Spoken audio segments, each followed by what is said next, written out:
All right, Alexander, let's talk about the defense ministry meeting that took place a couple of days ago. In attendance was the Russian defense minister, Sergei Shoigu, and Russian President Vladimir Putin. Shoigu said some very interesting things, came out with some very interesting numbers, the casualty numbers, as well as talking about NATO's involvement in the conflict in Ukraine. And then we have the statements from Russian President Putin. And the one statement that caught a lot of people's attention was the statement he made about the west of Ukraine, the history of the area. To be fair, Putin talked about the history of the area post-World War II. He talked about Poland's connection to this land. He talked about Hungary and Romania's connection to this land, the actions of Stalin, and basically it led up to Putin saying that that Russia effectively said Russia isn't interested in the west of Ukraine should these countries decide to press their claims for territory in Ukraine, but Russia will pursue its own interests and its interests in lands which are historically connected to Russia. That's pretty much what he said. Everyone took it as a statement from Putin green lighting the west of Ukraine to be incorporated by say Poland, Hungary, Romania, whatever. That's basically how people saw it. What was your take on these comments from Putin? Can I say, overall, it was one of the most fascinating speeches he's given. I mean, he's been giving one speech after another this year. All of them have been very interesting, but this was also a particularly interesting speech in all sorts of ways. And I just want to touch on one particular thing. Firstly, I mean, Putin made it completely clear, crystal clear, I mean, unambiguously clear, that there is no possibility that Russia will ever agree to Ukraine entering NATO. I mean, you know, remember we were reading a few days ago, about a week ago, about this supposed discussion between Gerasimov, the chief of the general staff, the Russian general staff, and Zaluzhny about, Ukraine accepting that the Russians will control all these regions that they occupy, but they won't object if Ukraine joins NATO. Well, I mean, Putin completely demolished that notion. He also made it absolutely clear that his mistrust of the West now has become so strong that I don't think he's interested in discussing Ukraine with the West any longer. I mean, he went through the whole story of, the Minsk agreement, all that happened all the way back to 1991 and beyond. And it was all there. And he was very, very angry about it. And the person he was most angry with, by the way, was himself. And that was pretty clear from his words. The fact that he trusted and believed the West for so long. He openly admitted that he had been outplayed by the West in Ukraine. A pretty astonishing admission, actually. There is no conceivable way, in my opinion, that he's going to go back and sit down with the Americans or with the Europeans and talk about the situation in Ukraine anymore. He simply doesn't trust them. He's going to win his victory in Ukraine, about which he's now completely sure that he will. And then he will decide what to do. And after that, that's the point where he may decide that he's going to talk with the West. And alongside Putin's interview, there was an interview that Sergei Lavrov, the Russian foreign minister, gave, who also said there's no discussions between us and the West going along. And he finally addressed this question of what Richard Haass and the people from the Council of Foreign Relations are up to. And he said, we were in Moscow. I did indeed meet with these people in New York in April. And then we were all incredulous to learn that we had some kind of back channel negotiation going on. And, I don't know what Richard Haass, that's effectively what Lavrov was saying. I don't know what Richard Haass and people like him are talking about. And to make it absolutely clear so that there's no ambiguity, there's not going to be a freeze of the conflict or anything like that. So, Putin was completely clear about all of this. No negotiations, No discussions. They're not going to sit down, discuss Ukraine membership, NATO membership, once and for all and forever off the table. I mean, the Russians have had enough. They're fed up. They're going to see this thing through. I mean, that was an unambiguously clear message from what Putin was saying. And I think that needs to be made very clear. So that's the first thing to say. But then he did discuss Ukraine's history, and he talked about the western regions of Ukraine. And he didn't talk about Kiev. He didn't talk about the central parts of Ukraine. He did talk about Odessa. He again said Odessa is a Russian city. He made it again, as far as I can see, all but clear that Odessa, the Black Sea coast, Kharkiv probably as well, will become part of Russia, that the Russians will take back what is theirs. That's how he put it. But what he said was, look, what happens elsewhere really isn't our business. We're not going to occupy or take over Galicia. This is not historic Russian land. Western Ukraine is not historic Russian land. They can do what they want there. And if the Poles, the Hungarians, and the Romanians decide to take back their territories, which some people in these territories would welcome if it happened, well, if that does happen, then so be it. We're not concerned with it. I don't think it was so much a green light as a washing of hands. He said that in the past, it had been Russia that had defended Ukraine's territorial integrity, including Ukraine's western borders. He said, as you absolutely rightly said, that Ukraine's western borders are entirely a creation of Joseph Stalin, that he gave to Ukraine, Galicia, and these other regions that he took from Hungary and Romania. He said, we've supported all of that up to now. We're not bothering any longer. The Ukrainians have acted in such a way that they cannot seriously expect us to defend Ukraine's territorial integrity in the West. If the Poles and the Romanians and the Hungarians come and want these territories, well, that's for them to sort out with the Ukrainians, and we're not going to get involved. That was how I interpreted it. Right, which leaves you to believe that Russia is going to, if you go off of Putin's statements, Russia will, for lack of a better word, take back. I don't know if it's annexation. I don't know if a different republic is created, but let's just use the word take back. Territory that Putin considers historically Russian. Yes. Which would leave you then with a Russia that stretches to a certain point of what was once Ukraine, with a part of territory which is in limbo. I mean, yeah. Well, this is it. Is that where you get to? Yeah. If you go off of Putin's words, go off. Yes, you see, this is it. He didn't discuss what will happen in Kiev. I mean, he was very careful not to talk about it. But I think that I personally find it impossible to interpret Putin's words in any other way than him saying that everything east of the Dnieper, all the Russian-speaking areas, Kharkiv, Zaporozhye, obviously the Donbass, all of that is Russian. It will go back to Russia. So will the Black Sea coast, Odessa, Nikolaev, Izmail, all of these places. They will go back to Russia as well. These are historic Russian lands. They have nothing to do with historic Ukraine. And, they were inappropriately, wrongly given to Ukraine by Lenin and Stalin. And Ukraine was fortunate enough to become independent with all of these territories. But it turned its back on Russia, and now it's going to lose them. And I personally cannot see how that can be resolved in any form other than outright annexation.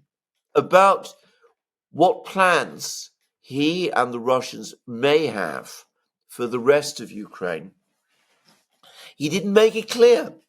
The one thing he made clear is that the Russians are not going to Galicia. They're not going to Western Ukraine. I think that's the one thing we could say categorically. That they're saying, look, this is not our historic territory. We are not interested in it. The people there don't want us, so we are not going. We are going to look after our own. We are not going to look after those people. What happens in terms of the rest of Ukraine, it's not our concern. Now, how this shapes out, what happens in places like Kiev, Zhytomyr, Chernigov, we've had all kinds of very interesting, ambiguous, elliptical statements from all kinds of Russian officials. Maybe there will be some kind of annexation. Maybe there will be some kind of rump state as well. But I suspect, this is my own view, that there's been no final decision yet. I suspect that there's discussions about this in Moscow. And anyway, they don't yet know how it'll all play out because, of course, we've still got a war going on. And as he made very clear over the course of his speech to the Defense Ministry Board, and as Shoigu himself made clear, the war at the moment remains the priority. Yeah, I mean, a lot of this is speculation, and no one knows what's going to happen 6 months or a year down the line. But there are a lot of analysts from Poland who are saying that the people in Poland don't want, if Putin's words actually manifested to become reality. There are a lot of people in Poland who are not interested in jumping on this territory. They don't want to touch it either, even though I imagine there are forces in Poland as well that would like to incorporate this territory. My personal opinion is that Duda is very interested in this land, but it seems like the Polish people, the sense that I'm getting is that the Polish people, they don't want to touch this territory. I think that is unambiguously right. I think that you're completely correct. I think people like Duda, the president, and the former and the leader of Law and Justice, Yaroslav Kaczynski, or the effective leader of Law and Justice, Yaroslav Kaczynski, they are obsessed with this. They want to recreate the Polish state, reincorporating all its lost territories in the east, Lvov as well. I think that the vast majority of people in Poland, and I really do mean the vast majority, are unambiguously opposed to this thing. I mean, they didn't understand right at the outset that this was, something that their leaders were contemplating. I think that when they did begin to understand it over the course of last year, well, we saw the sharp shift in Polish opinion about the whole war in Ukraine. There are still, despite, the new Prime Minister Donald Tusk's attempts to unblock the borders with Ukraine, there are still blockades going on. It's still very difficult to get traffic to move from Poland to Ukraine, and this is a grassroots opposition in Poland. And I think that most Poles, very wisely and sensibly are saying, we don't want to go back there. This wasn't a happy place for us. We had all those problems with the Ukrainian nationalists in the past. Why should we go? Why should we go there? This is a hornet's nest. We're only making trouble for ourselves. And besides, this legend that's been created of, some kind of tremendous love of Poles and Ukrainians. Well, in terms of Ukrainian nationalists, that is simply not true. And you're absolutely right. More and more commentators are saying this. I got an email today from someone in Poland, quite a prominent analyst there, and he told me this exactly the point that you've just made, that this is not what most people in Poland want at all.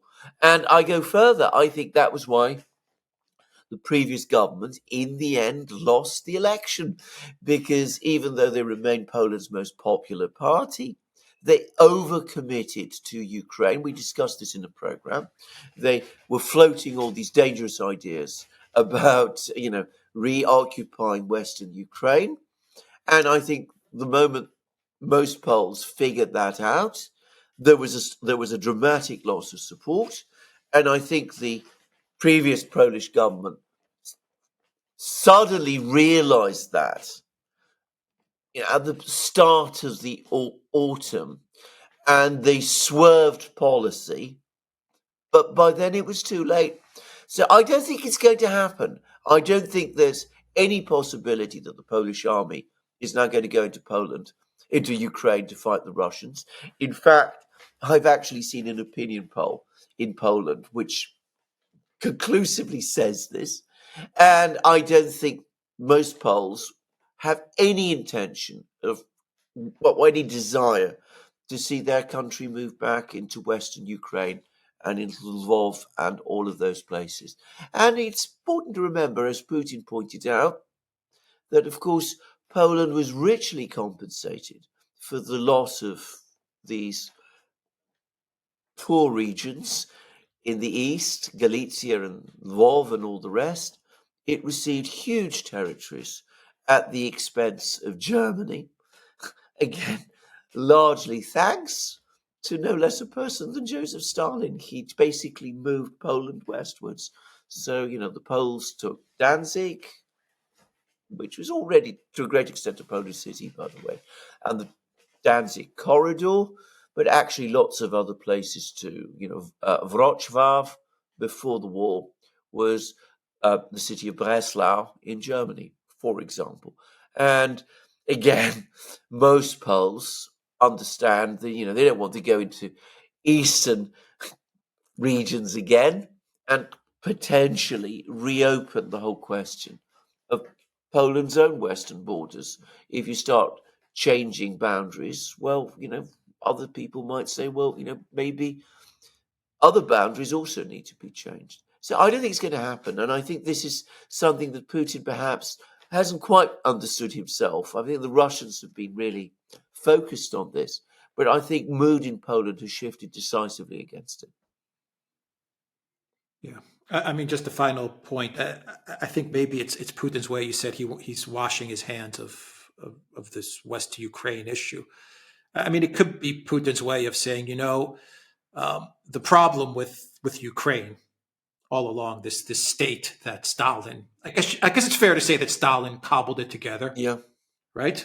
I mean, Yes. that's a fair statement. Yeah. Okay. Yes. Okay. So it's his way of saying, this state that Stalin cobbled together. The problem has never been any of the other regions. So it's always been these Bandera forces in the West. So we're done with them. Let the people that funded this Bandera ideology, let them deal with them. Exactly. It's exactly what it was. I think what he was signaling in the clearest possible way is that the Russians are not going to go to Galicia. I think I think that there's been, lots of discussion, about where the Russians intend to stop. I still don't know exactly where the Russians plan to stop, but I think we can say that there are some places where they are not going to stop. They're not going to stop before Odessa, for example, is back under their control. And there are other places which they're never going to go to. They're not going to go to Lvov. I think this is now unambiguously, unquestionably clear. Putin has said that. And he also said, to repeat again, if people in Poland and Hungary and Romania want to go there, well, they're welcome to it.